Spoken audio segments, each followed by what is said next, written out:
Hello बच्चों, इस video में हम पढ़ने वाले हैं चैप्टर नंबर 1। मेरे पास साइंस की बुक है क्लास 5th की। हम इस वीडियो में पढ़ेंगे reproduction in plants. Chapter number 1 है ये, और आने वाली वीडियो में अगले चैप्टर्स भी मैं आपके पूरे कराऊंगी। सबसे पहले हम इस 1 चैप्टर की हिंदी को समझेंगे और उसके बाद इसका दिया हुआ वर्क भी पूरा करेंगे। तो रिप्रोडक्शन का मतलब होता है पौधों में प्रजनन। पौधे न केवल हमारे आसपास की दुनिया को सुंदर बनाते हैं, बल्कि वे हमारे लिए बहुत उपयोगी भी हैं। आप पहले ही जानते हैं कि पौधों के अधिकांश भाग को क्या कहा जाता है, और अपने पिछली कक्षाओं में भी सीखा है कि पौधे हमारे लिए कैसे उपयोगी हैं। तो देखिए, अब हम सीखेंगे कि पौधे प्रजनन कैसे करते हैं। How do plants reproduce? वह प्रक्रिया जिसके द्वारा जीवित जीव अपनी तरह के नए जीव उत्पन्न करते हैं, उसे रिप्रोडक्शन कहते हैं। उदाहरण के लिए, एक आम का पेड़ प्रजनन करेगा और नया पौधा एक नए आम के पेड़ के रूप में विकसित होगा। पौधे आमतौर पर बीजों के माध्यम से प्रजनन करते हैं। कुछ पौधे तनों, जड़ों और पत्तियों के माध्यम से भी प्रजनन करते हैं। रिप्रोडक्शन बाय सीड्स, बीजों द्वारा प्रजनन। एक पौधा इतने सारे बीज क्यों पैदा करता है? ऐसा इसीलिए है क्योंकि अधिकांश नए पौधे बीजों से उगते हैं। सभी बीज नए पौधों में नहीं बदलते। कुछ बीज अपने मूल पौधों से अलग होने पर पूरी तरह से विकसित नहीं होते। कुछ बीज तेज हवाओं या भारी बारिश से नष्ट हो जाते हैं, या कीड़ों या पक्षियों द्वारा खा लिए जाते हैं। कुछ को सही मिट्टी या पर्याप्त हवा और पानी नहीं मिलता है। ऐसे बीज नए पौधे में नहीं उगते। जो बीज जीवित रहते हैं और उन्हें विकसित होने के लिए अनुकूल परिस्थितियां मिलती हैं, वे नए पौधों में उग जाते हैं। बीज की संरचना यानी स्ट्रक्चर ऑफ अ सीड।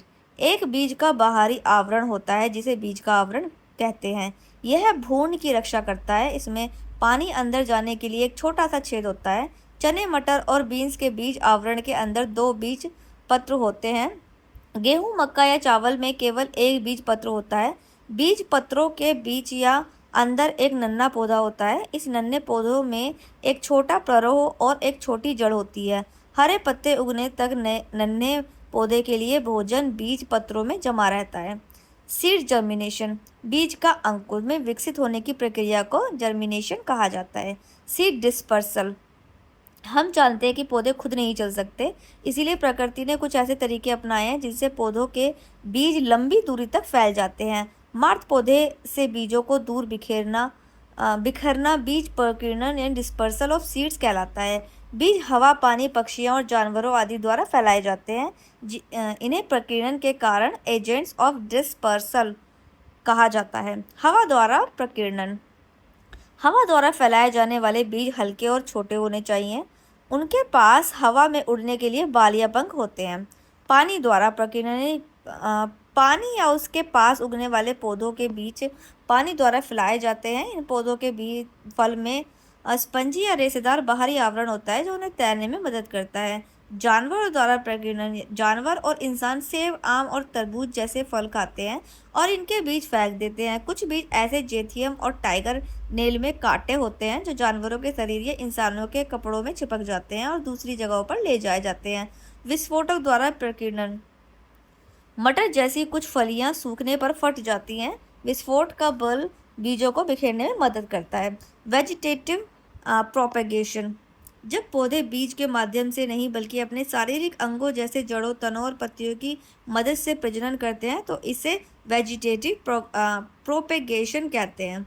जड़ों द्वारा प्रजनन, शकरकंद, मूली, सलजम, गाजर आदि उन पौधों की जड़ें हैं जिनमें भोजन जमा होता है। तनों द्वारा प्रजनन, अदरक, आलू, प्याज, हल्दी और केला भूमिगत तने हैं। पत्तियों द्वारा प्रजनन, बायोफिल्म की पत्तियां अपने किनारों पर कलियां पैदा करती हैं। तने की कलम द्वारा प्रजनन, गुलाब, गुड़हल, कपास और गन्ने जैसे कुछ पौधों के तनों पर कलियां होती हैं जिन्हें उगाकर नया पौधा तैयार किया जाता है।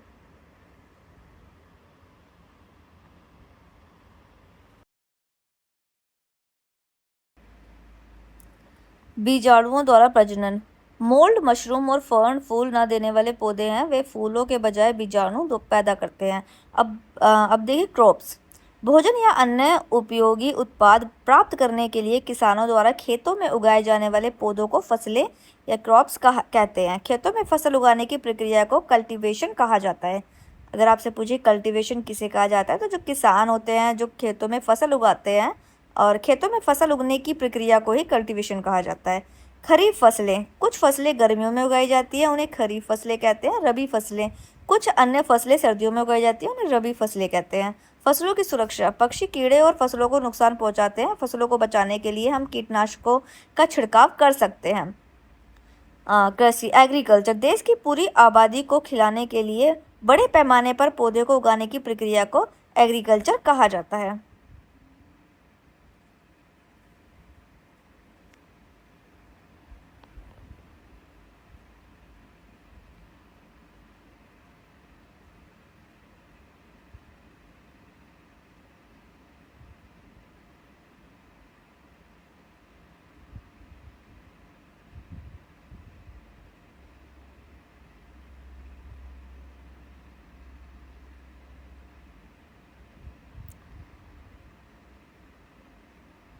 यहाँ पर हो गया है ये चैप्टर पूरा। आई होप आपको समझ में आ गया होगा। ये पूरा चैप्टर की जितनी भी हेडिंग्स हैं वो मैंने आपको बहुत ही आसान भाषा में और बहुत ही शॉर्ट में आपको समझा दी हैं। और इसके बाद अब हम देखिए बुक वर्क करने वाले हैं।